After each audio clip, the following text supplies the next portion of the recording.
우리 쪽이야. 근데 내가 지금 저쪽으로 나가야 됩니다. 저도 한 달밖에 안 됐으니까 너무 이게 복도가 너무 이게 많이 갈래가 있거든요. 그러니까 저도 헛간. 건물이 되게 커요.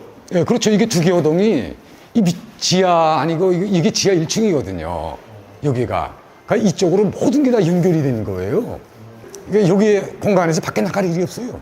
모든 게 다 있거든요. 여기 뭐 어디 순댓국도 있고 뭐 전주 순댓국이더라 뭐 이런 것도 있고 다 뭐 보고킹이요 다 있거든요. 영화관까지 있으니까.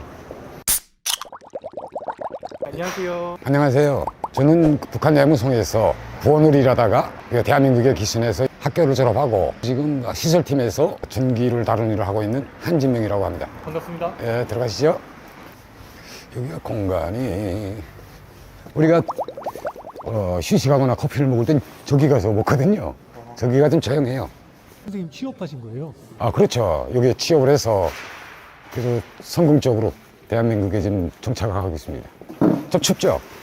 여기가 B동이고요. A동이 또 하나 큰 거가 있거든요. 그래서 한 19층 정도의 두 개 건물을 관리하고 있어요. 한국에 오셔가지고 자격증도 따시고 취업도 하시고 사람들이 많이 응원해 주실 것 같은데 많은 분들이 진짜 지지와 응원을 보내고 그리고 뭐 여러 가지 말씀들이 많으시더라고요. 제가 인문학이고 기본은 외국어 전공인데 그쪽 방향으로 가면 안 되겠나 뭐 이런 말씀도 하시는 분 계시고 그리고 실질적으로 이 사이다 채널을 보고서 저를 도와주시는 분들이 계세요. 그러니까 저번에 라면 먹는 모습이 나간 다음에 김치도 없으니까 교회 다니시는 그 목사 부인님께서 김치를 해가지고 만나서 김치를 해서 지금 여기 사무실에다 갖다 놓고 같이 먹거든요. 김치도 주시고 또 한 번은 또 핸드폰이 또 이렇게 갑자기 액정이 나간 거예요. 그래서 이거 어떻게 할까 했던데 기존에 또 저쪽 뭔데 그쪽에 계시는 분이 자주 연락을 하랬거든요. 전화 와서.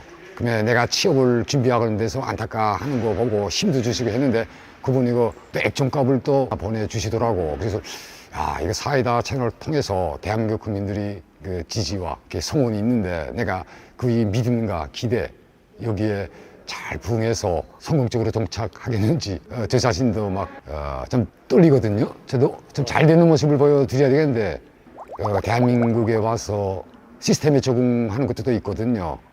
그러니까 이게 기계 쪽이나 뭐 이런 전문 분야보다도 회사 문화라는 게 있거든요. 여기 와보니까. 근데 북한의 외무성 문화하고 여기가 많이는 차이 나지 않는데 그래도 어딘가 모르게 좀 차이가 나는 게 있어요. 그러니까 또 로마에 가면 로마의 법을 따르라고 여기 왔으면 또 여기 회사 내규나 아니면 또 자체로 우리 시설팀에 아니면 방제팀에 서로 암묵적으로 지켜가는 룰이 있거든요. 또 그것도 지키고. 그러니까 지금은 하나하나 배워간다고 할까요? 한 달밖에 안 됐어요. 제가 12월 2일 날부터 면접을 보기 시작해가지고 여기서 하기 시작해서 아직 실물도 잘 모르고 하나하나 지금 배워가면서 좀 준비하는 중입니다. 근데 다행스러운 건 제가 잘은 하지 못해도 컴퓨터 쪽으로 좀 잘하다 나니까 그런 측면에서는 남들보다 좀 적응하기가 좀 쉬운 것 같아요. 컴퓨터를 새로 배우지 않고 뭐 엑셀로 하거든요, 다 여기에. 네. 그러니까 시스템이 잘 돼 있다, 엑셀로 하고 그다음에 진짜 많은 걸 배웠어요. 여기 들어가서 봐서 뭐 전원이 갑자기 급전이 잘 안 되게 되면 예비전원 설비로 돌려가지고 하고 하나하나 배워가면서 하니까 흥도 나는 것 같고요. 하나하나 좀 더 성장해 간다 그럴까요? 제가 어제 아침 8시 반부터 그러니까 어제부터 오늘까지 24시간 근무를 섰거든요. 그러다 나니까 조금 피곤도 한데 주당비라고 우리는 이렇게 산개들을 서는데 하루는 24시간 서고 오늘은 비번이에요. 쉬는 날이고 내일 아침은 주간이니까 내일 아침 출근해서 하루 일해야 되거든요. 이런 시스템으로 돌아가기 때문에 조금 잠이 좀 많이 조금 구립다 그럴까? 그래도 모든 게 다 자동화되어 있으니까 어디까지나 좀 편리하고 좋아요. 육체적으로 뭐 하는 것보다 자동화 시스템이 되어 있으니까 컴퓨터는 제어하고 안 되면 가서 수동으로 보는 거니까 어디까지나 괜찮다고 봐야죠. 그럼 지금 밤을 새고 오신 거네요? 밤 새는 것보다 저녁에 조금씩 이렇게 교대적으로 자긴 자는데 그렇잖아요. 자동 제어 시스템이라는 게 끄지는 못하니까 다 밝은 빛 속에 들어가 있잖아요. 그러니까 밝으니까 그러면 전등만 끄거든요. 근데 저도 컴퓨터랑은 자동 제어 컴퓨터가 뭐 한 20대 있는 게 다 켜져 있지. 스크린막이 다 켜져 있지. 그 속에서 아니 이게 좀 잔다는 게 북한에서는 외무성이라고 하는데요. 거기서도 제가 근무를 많이 썼어요. 제가 원래 체제상 근무 서야 되는 직업이 있는 것 같아요. 그래서 거기서는 일명 보호문건 때문에 근무를 많이 했죠. 송당직이라고 하는데 그게 보호문건이라는 게 해외, 아프리카나 중동 이런 나라들하고 시간차가 있잖아요. 대한민국하고. 네. 그러니까 거기가 낮이면 밤이니까 야간에 근무를 써야 되는 거예요. 근무 쓴다는 게 뭐나 자기가 담당한 나라나 자기 지역국에서 담당한 나라들에서 뭐 큰 사변이나 아니면 여러 가지 상황들이 발생하게 되면 그걸 즉시 접수해가지고 김정은한테 보고를 올려야 되는 거예요. 밤중에. 그러다 나니까 결제 단위에 있는 사람들이 한 명씩 남아있는 거예요. 그러니까 문서 작성자, 초기하는 뭐 과장 작성자, 그다음에 부상, 국장 이렇게 해서 각국에서 한 명씩 선발돼가지고 이렇게 쭉 선 근무 라인이 있거든요.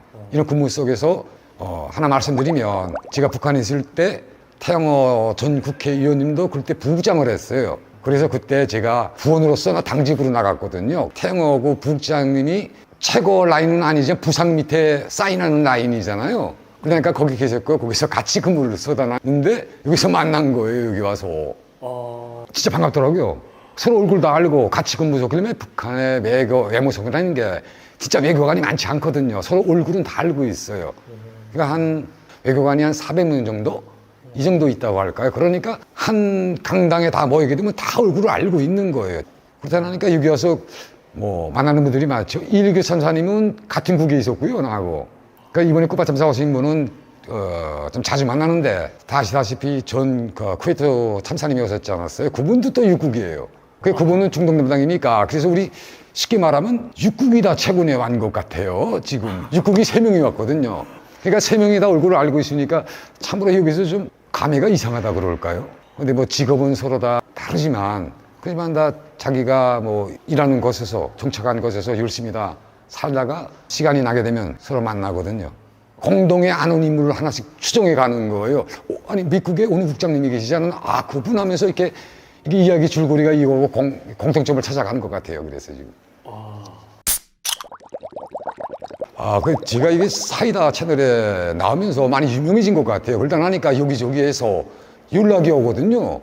근데 그게 페이스북으로 많이 와요. 페이스북에서 한지명 치고 그쪽으로 메신저로 오게 되면 소통을 하자. 하고 이게 내가 방제실에서 느낀 건데 난 처음에 관심이 왜 이렇게 높은지 몰랐거든요. 근데 우리 방제실 쪽에서도 관심이 높더라고요. 북한 사람을 처음 만나는 거예요.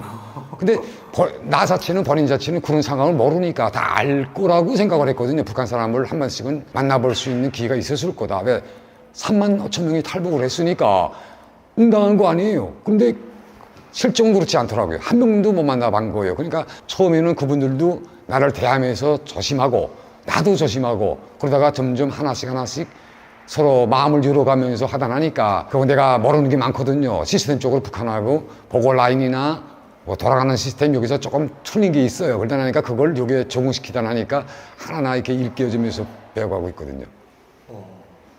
정말. 우리 쪽이야.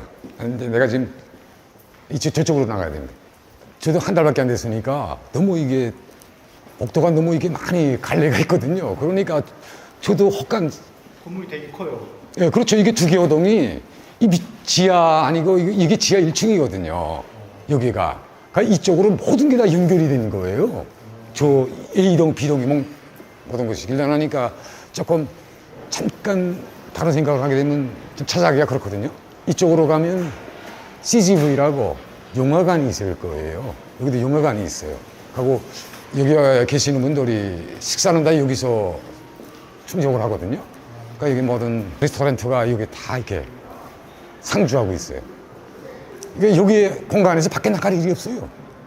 모든 게 다 있거든요. 여기 뭐 어디 순댓국도 있고 뭐 전주 순댓국이더라 뭐 이런 것도 있고 다 뭐 보고킹이요 다 있거든요. 영화관까지 있으니까 CGV가 잠시라 CGV 쪽이 CGV 쪽 갈까요? 한 계단 내려가면 되는 거예요. 원래 이거 에스컬레이터 이거 타고 내려가도 되는데 그래도 내가 순간기 기능사니까 그래도 저거보다는 이거 한번 타보는 게 그래도 추억이 되지 않을까 생각을 해요. 여기가 문화후생시설이거든요. A동, B동이 따로 있고 여기가 보조 건물이에요. 야, 나도 깜빡깜빡한다. 근데 C2층이더라. 저 CGV라고 쓰셔놨어요. 제가 이게 근무를 아직까지 생각하니까 근무복도 아직 그대로 입고 있고 아무래도 집 밖에서 살게 되면 정말 자기 관리가 정말 잘 안 되죠. 죄송합니다. 관리 잘못해서. 처음에 제가 와서 CGV가 뭔가 했어요. 혼자서 CGV? 시네마 골드 하면서 한번 생각해 봤거든요.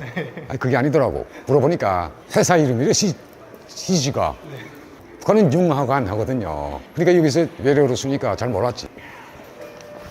영화관도 가보셨나요? 한국에 와서 영화관을 딱 한 번 갔던 것 같아요. 옛날에 스위스 쪽에서 저를 주제로 한 다큐멘터리가 2등을 했거든요. 인권 영화 축제에서. 그래서 그 영화 감독님이 한국에 오셨어요. 한국에 와서 여기서 북한 관련 인권 영화 그걸 했는데 거기에 저를 초청하더라고요. 그래도 다큐멘터리로 주인공이 와서 앉아 있어야 되지 않나. 아 정말요? 네, 그래서 거기서 이야기 나누고 조용히 한쪽에 싹 있었어요. 근데 뭐 제가 생김새가 그런지 북한 사람은 딱 표정이 딱 나잖아요.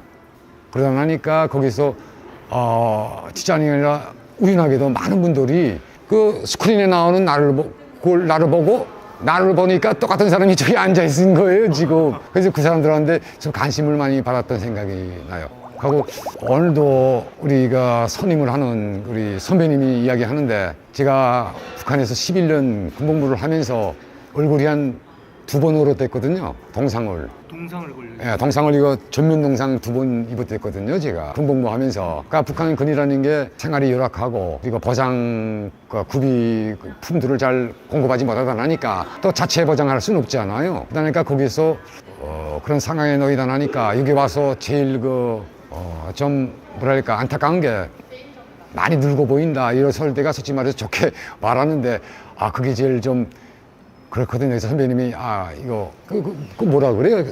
이거 있잖아요. 이거 팩을 한번 해봐라. 그래서 난 팩도 제대로 되지 않는 거예요. 그래서 나도 한번 너무 그래서 사이다 채널 나오고 그런 소리 들으면 좋지 않잖아요. 그래서 성룡이라는 데 한번 가봤어요. 한번. 성형외과요? 한번 가봤지. 그래서 나도 이게 한번 가보자. 하여튼 상담은 받아보자. 돈은 둘째 치고 돈은 없으니까 상담 보고 어느 정도는 한번 알아보자 하고 갔댔는데 피부가 그러다 나니까 얇은 거예요. 울었다가 이게 허물 벗듯이 껍질이 이렇게 벗겨져 나가거든요. 이렇게 되면 얼굴이 너무 이게 피부가 너무 얇으니까 잘 되지 않겠다. 그렇게 원장님이 이야기 하시더라고요. 그래서 포기하고 왔어요. 근데 좋은 점도 없지 않아 있어요. 헛간 가다가 이건 좀 무리한 말씀인데 전동차 타지잖아요. 옛날에는 학교 다닐 때 전동차를 타고 다녔거든요. 전동차요?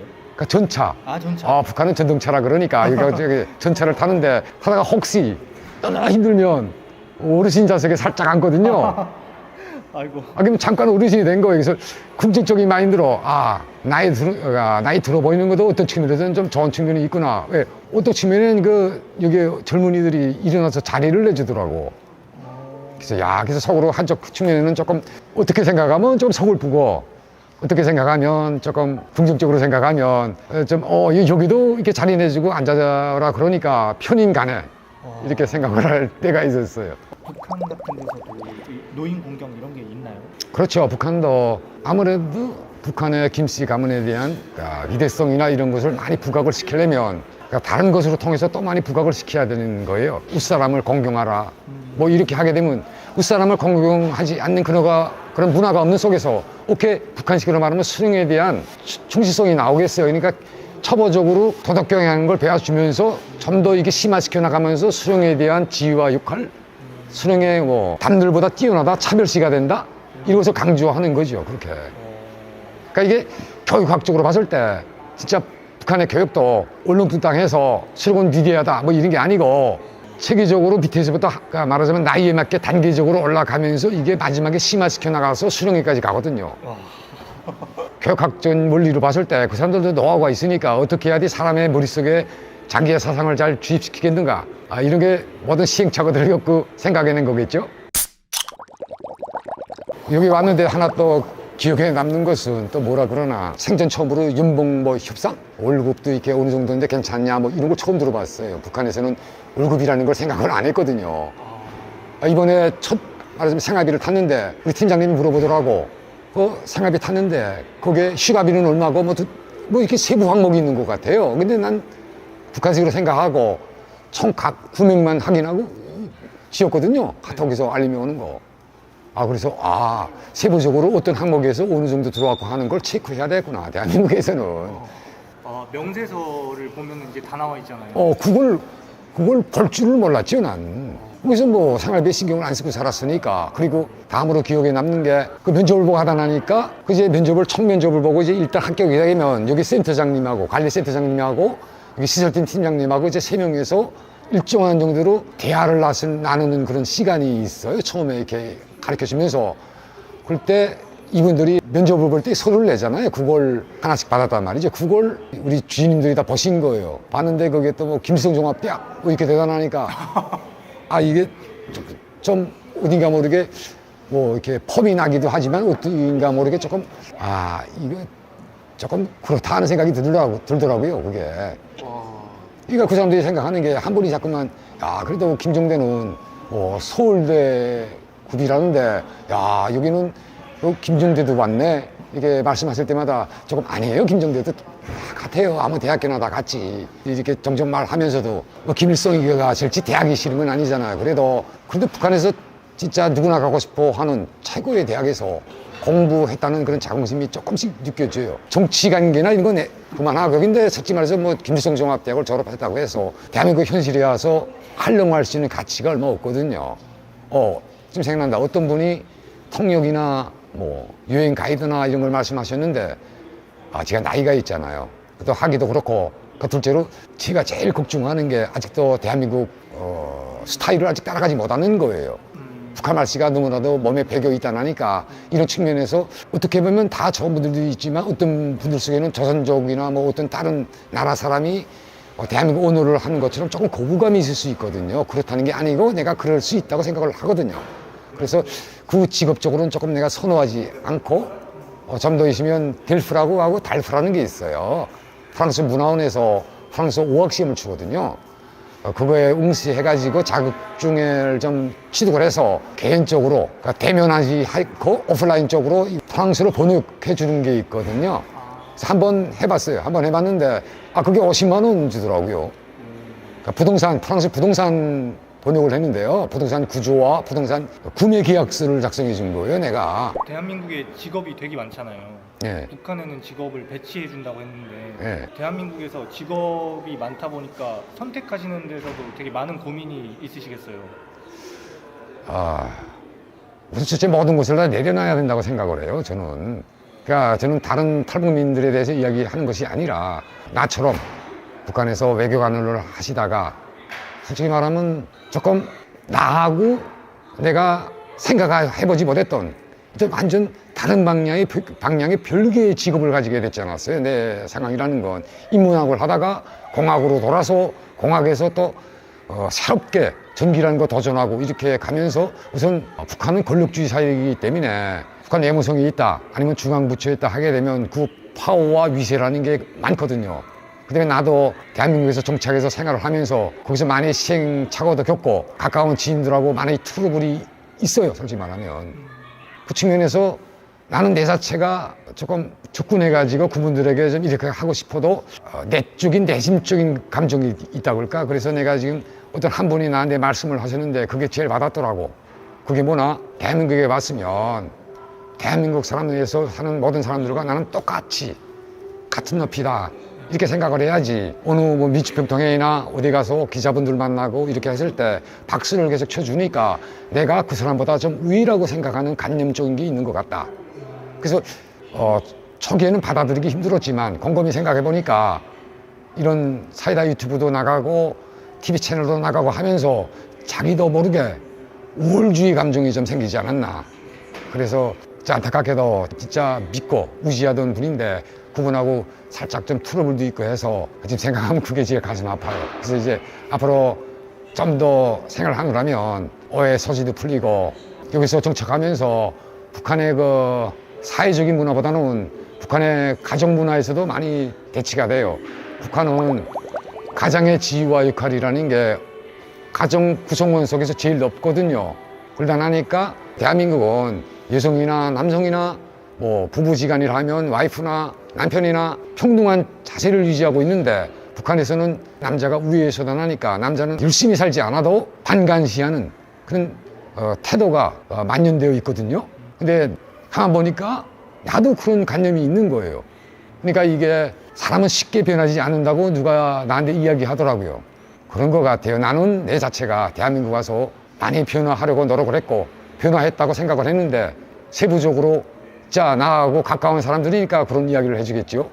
그런 분들이 이야기하면서 아직도 북한에서의 사고방식, 생활방식, 행동방식 이런 것들에서 많이 그 잔재가 남아있다. 대한민국 아직도 내가 멀었구나 하는 생각이 많이 들어요. 여기 와서 바꾸고 싶다는 생각을 하시는 것 자체가 그 부분에서 사람들이 많이 높게 보시는 것 같아요. 아니에요. 보이지 않는 것에서 나도 결점이 많아요. 결점이 많고 진짜 100이라 하면 나는 고칠 점이 70은 있다고 봐요. 아직도 내가 남보다 잘났다, 내가 남보다 좋은 대학 다녔고 너보다 내가 좀 더 알고 있을 것이다, 이런 것이 머릿속에 강제돼 있다 나니까 자기도 모르게 행동에서 거침없이 그런 행동들이 나오는 거예요. 또 이것이 타인에게 영향을 주고 그분들의 기분을 불쾌하게 한다고 하게 되면 이 대한민국 사회라는 게 사회적 집단 속에서 서로 의지하고 서로 올려서 가는 사회가 아니에요.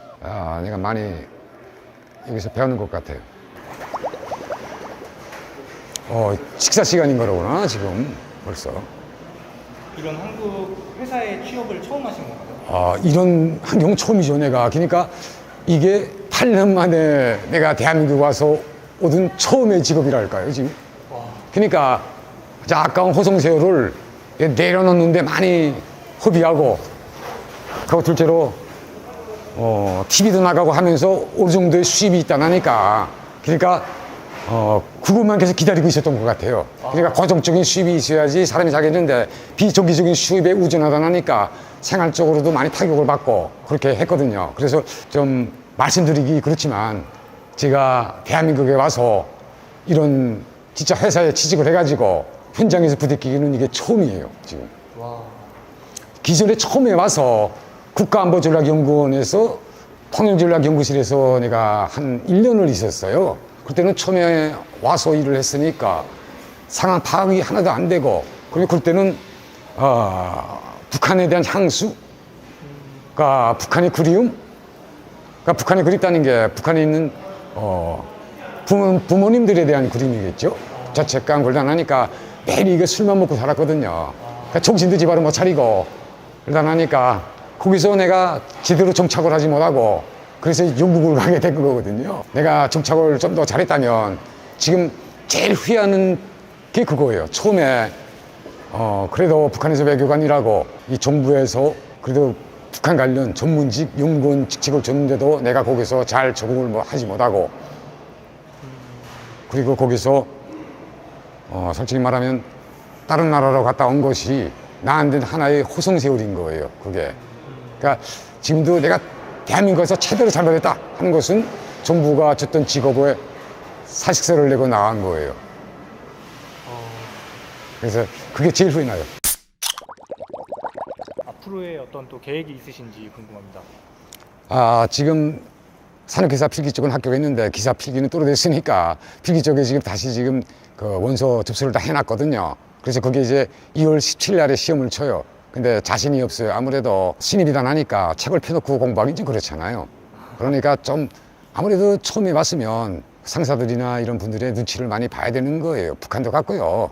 한번 시험 쳐보게 되면 두 번째니까 너하고 한 번 더 생기고 또 안 되면 세 번 치고 뭐 올해만 3번 시험 치잖아요. 3번 중에 한 번은 합격하지 않을까요? 네, 알겠습니다. 예. 합격을 기원하겠습니다. 그러지 마세요. 그러다가 또 합격 못하면 구독자분들한테 미안하니까 올해는 합격한다 이렇게 생각하시면 됩니다. 올해는 합격. 예. 알겠습니다. 감사합니다. 예.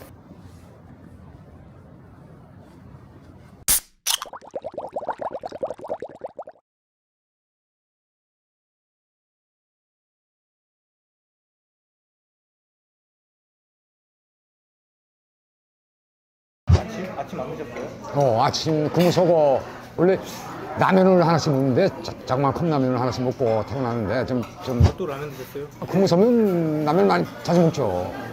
이게 뭐나.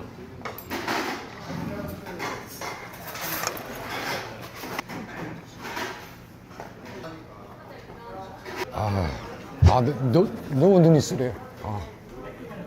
공무복이라서 작업복이 어렵죠.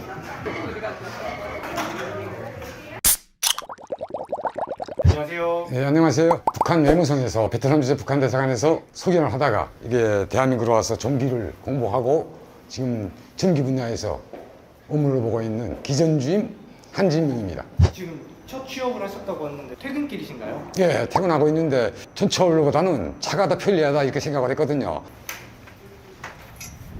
그래서 이게 차를 내가 이거 대신했구나.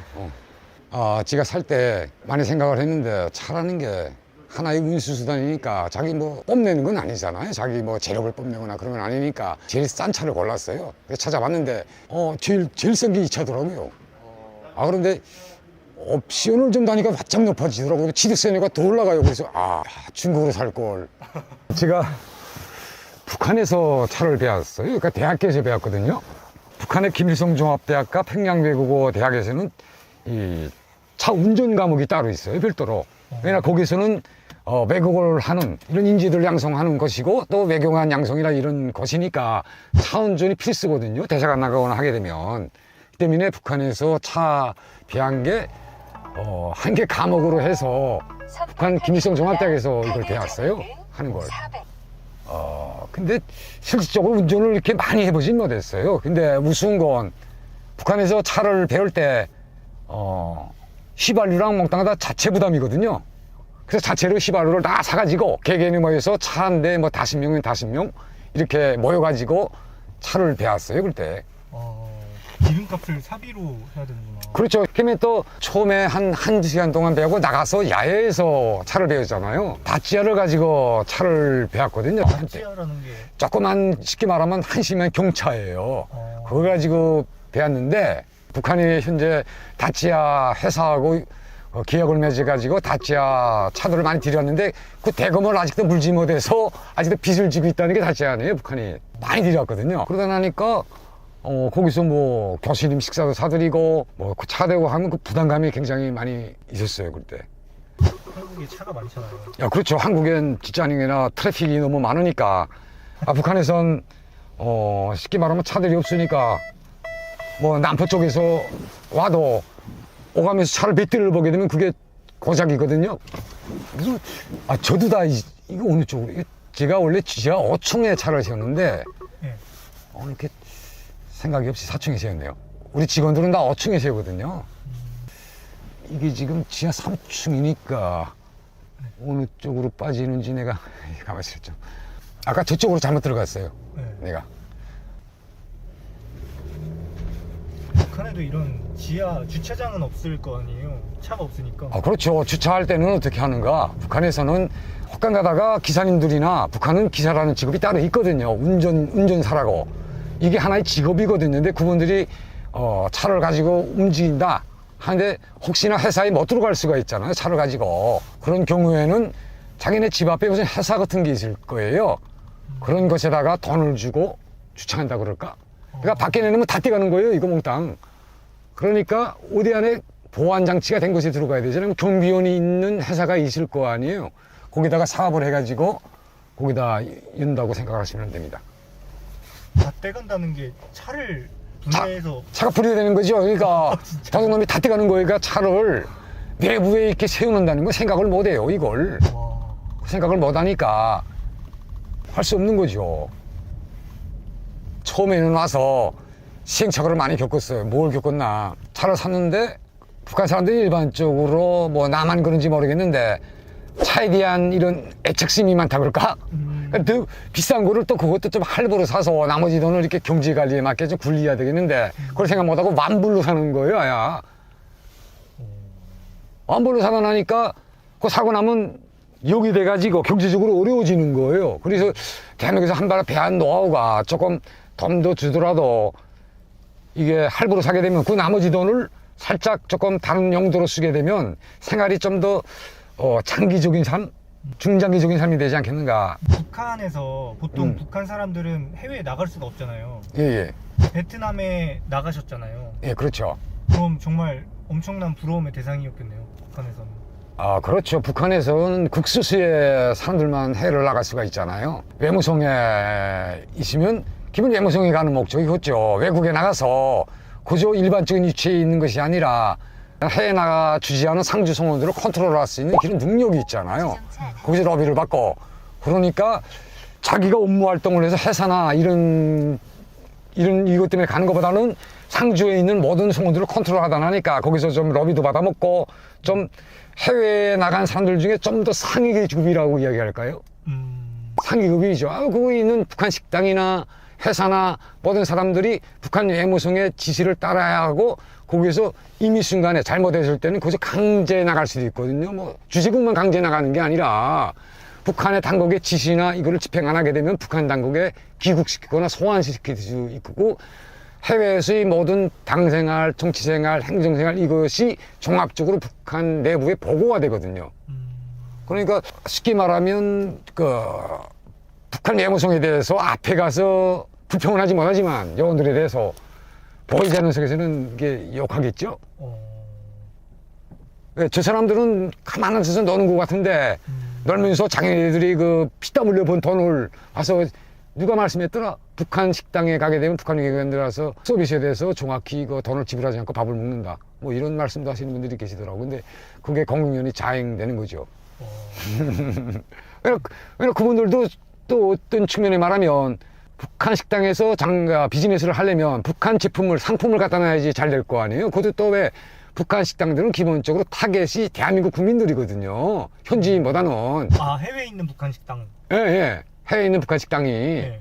그러다 나니까 또 거기다 북한산을 가져다 둘쭉술이든 뭐 평양술이든 북한술을 가져다 놔야지 이게 비즈니스가 잘 되는 거예요. 뭐 맛이 좋아서가 아니고. 네. 특이하잖아요. 네. 그런데 그거 들여오려면 무가세 상품으로 들어야지 되는데 그걸 되면 북한 외무성에 도움이 없이는 못 들어오거든요. 그러니까 외무성한테 빌붙을 수밖에 없다. 빌붙으면서도 손가락질하고 미워한다. 평소에 여기 회사에서도 식사를 많이 하시는 거예요?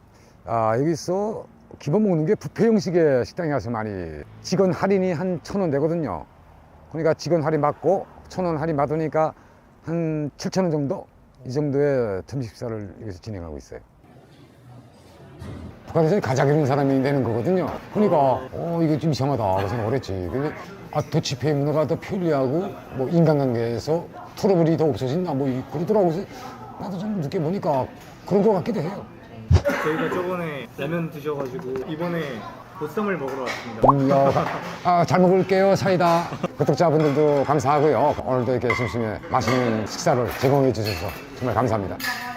내가 좀 패턴이 어떤 패턴인가? 뭘 하나 몰입하게 되면 잠을 안 자고 그 몰입하는 스타일이거든요. 그러니까 무료한 걸 참지 못해요. 가만히 있는 걸 못 참는다고요. 그러니까 뭘 해야지. 편하게 쉬고 싶어도 편하게 쉬지 못하게 만드는 이런 말이지만 불의적인 인간이라니까. 나이가 많아도 철이 없다고 가면 갈수록 배울 게 많은 거예요. 근데 따라가지 못하고. 되게 발전적이잖아요. 그러면 가만히 있는 것보다는. 근데 자기 육체가 힘들단 말이죠. 그만큼. 보쌈 놔드릴게요. 예.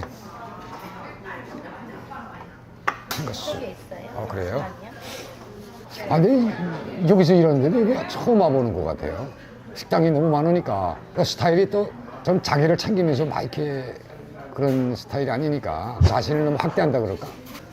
이거 다들 아침밥을 내가 안 먹었던 것 같아요.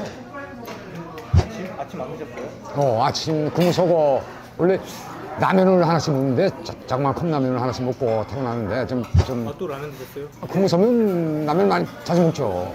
아니면 먹는 게 짬뽕하고 볶음밥. 네. 중국집 시켜가지고. 배달시키니까. 네. 그러면 또 어떤 때 근무 쓸 때는 뭐 주말이나 뭐 어떤 때는 이 영업을 안 할 때가 있어요. 그러면 볶음밥, 짬뽕, 라면 24시간이니까 한 몇 끼는 먹는다고 봐야지. 진짜 건강도 진짜 챙기기가 쉽지 않을 텐데. 그래서 아직도 내가 많이 내려놓지 못한 거예요. 내가 내 스스로 내가 많이 자기가 중요한 게 아니고 상대방이 자신을 바라볼 때 어떻게 변화됐는가 어떻게 하는가 할 때 인간들이라는 게 좋은 소리만 하잖아요. 나 같아도.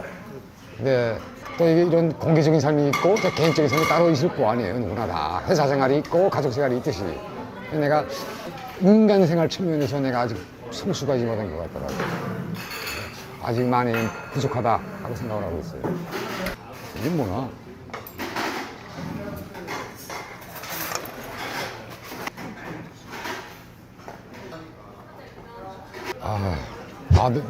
너무 눈이 쓰래.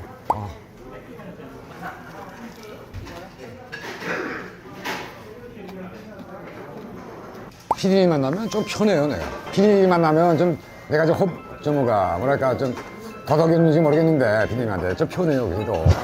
그래요. 많이 이렇게 만나고. 또, 그러면 또 내가 조금 성질을 내도 피디님이 잘 받아주니까. 그러니까, 이거 좀. 사람 대 사람인데 불편하게 해봤자 뭐. 가끔 뭐 채널이라는 게, 뭐랄까, 그렇게 가식적으로 살 필요는 없잖아요. 있는 그대로 보면 되지.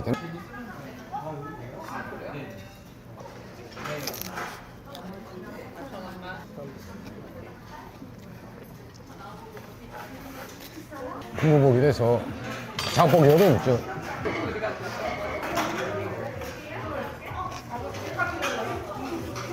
다 부족하신 말씀하세요. 아니, 부족하진 않은데. 혹시 모르니까.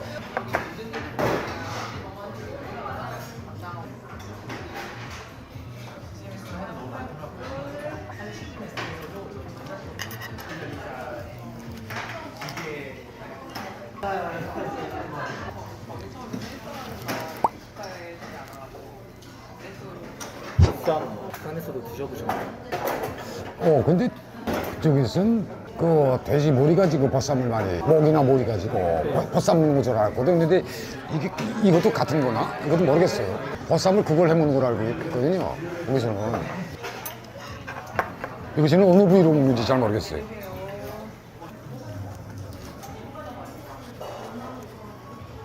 밤새 근무하시고 지금 식사하시는 거네요. 처음 식사. 몇 시인지 모르겠는데 2시 대단하니까 좀 늦었네요. 밥은 안 드세요? 밥을요? 너무 먹을 게 많아서 이게 밥을 매일 먹는 건데 고기를 먹어야지.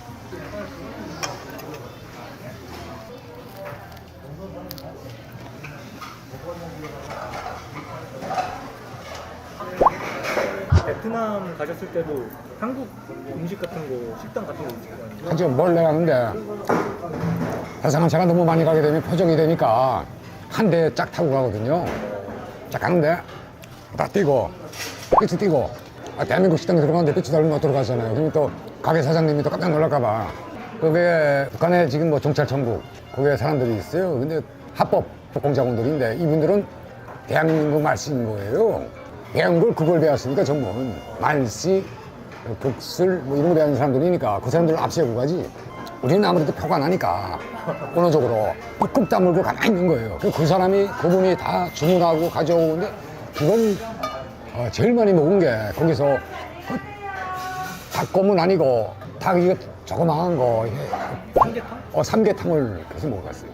삼계탕이 그 좀 다른 점이 뭐나 북한 음식하고 북한은 닭고문 뭐 이런 걸 해가지고 가만히 쪄내거든. 삼계탕 쪽으로 내가 잘 음식을 모르는지 모르겠는데 그런 스타일이 없었거든. 근데 또 북한 음식은 어딘가 모르게 좀 고춧가루 많이 넣고 맵고 짜잖아요.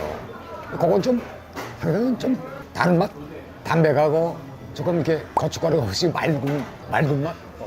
이 맛이 확연히 좀 이렇게 좀 차별시되는 맛을 갖고 있거든요. 그러니까 거기 가서 그걸 딱 먹고 참이슬 먹고 참이슬 드셨어요? 지금은 이게 많으니까 그러지. 참이슬 또 거기서 먹을 땐 어떻게 한 번씩 먹는 거니까 월급이 320유로인데 그거 가지고 뭐 가서 참이슬 뭐 맛들였다가는 안 되는 거죠. 거기 어르신들이 와서 한 번씩 사줄 때 가서 좀 많이 뭐 어르신들도 한국 식당 많이 가니까.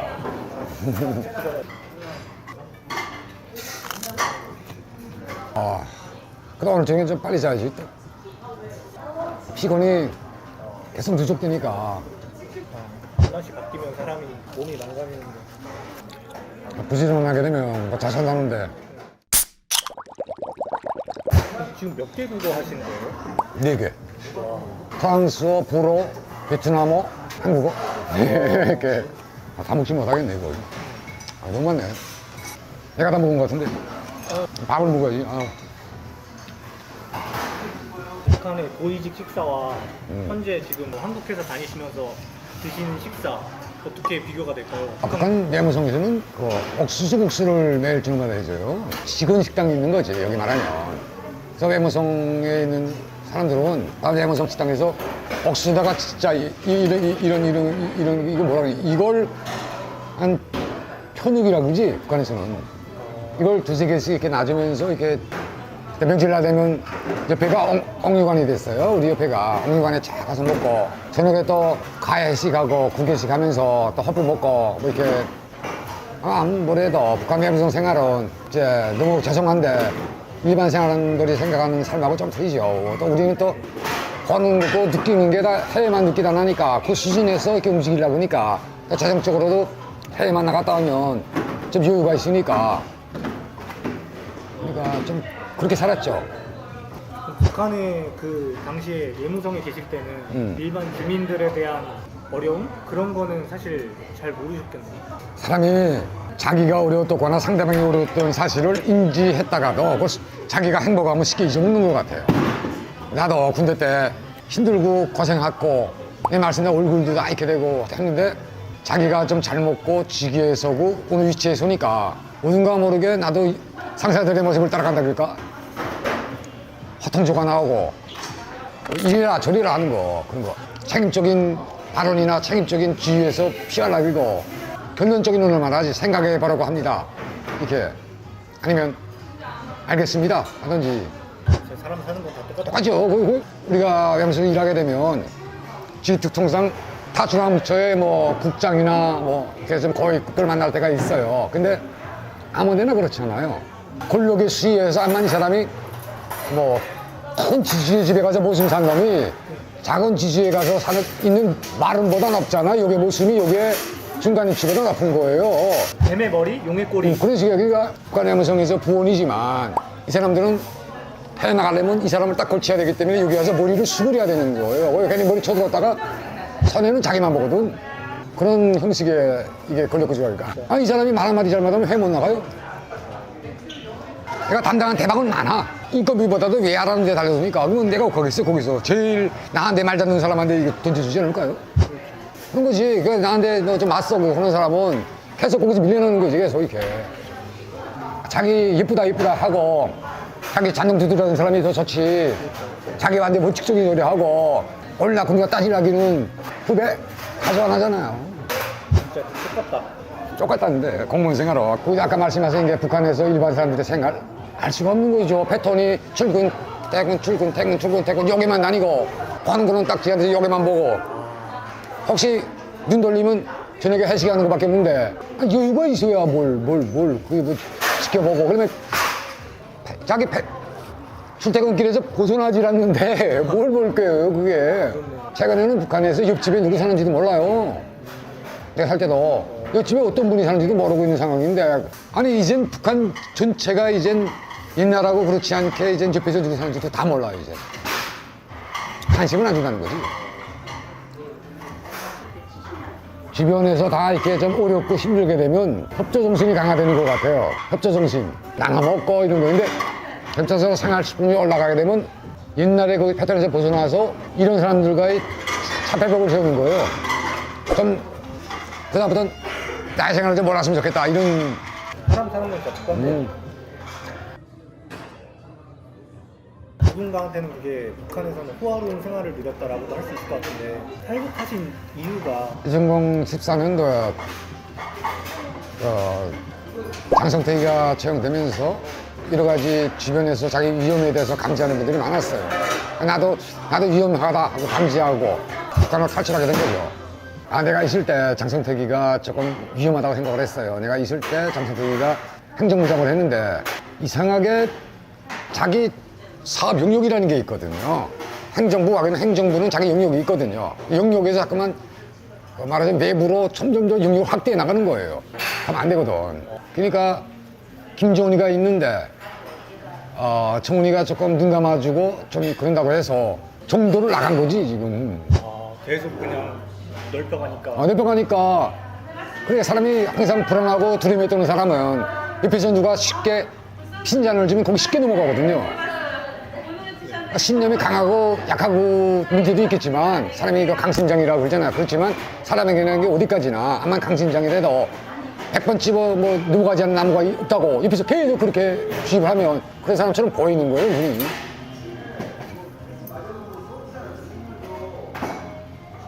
우선 여러 가지 추측설이 있는데 그에 대한 정보는 잘 모르겠고 장성택이가 기본 목적에는 그런 생각해요.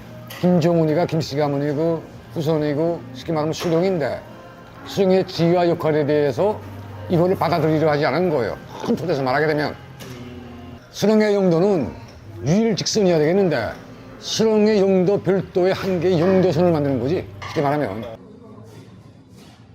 대한민국에서 자유를 실감했던 순간이 언제실까요? 대한민국은 좀 풍족한 사회니까 북한에서 사람들의 삶이라는 게 한 끼의 쌀이나 한 끼의 배불리 먹는 게 자기 목적 지향성이라 했다면 여기서는 생각이 완전 다른 거예요. 사고 체계가. 북한의 사람들은 자기 한 끼 한 끼 하루하루의 생존을 위해서 사는 사람들이 더 많거든요. 그 부분 대한민국 국민들이 너무나도 지금 현 상태에서 너무나도 넉넉하고 너무나도 자유롭고 이동의 자유가 있다는 게 배고픔의 정도 차이가 판단의 기준에서 수치가 대한민국과 북한이 너무나도 현저하게 차이가 난다는 거지. 행복 만족도라고 그러지 그런 거 보고.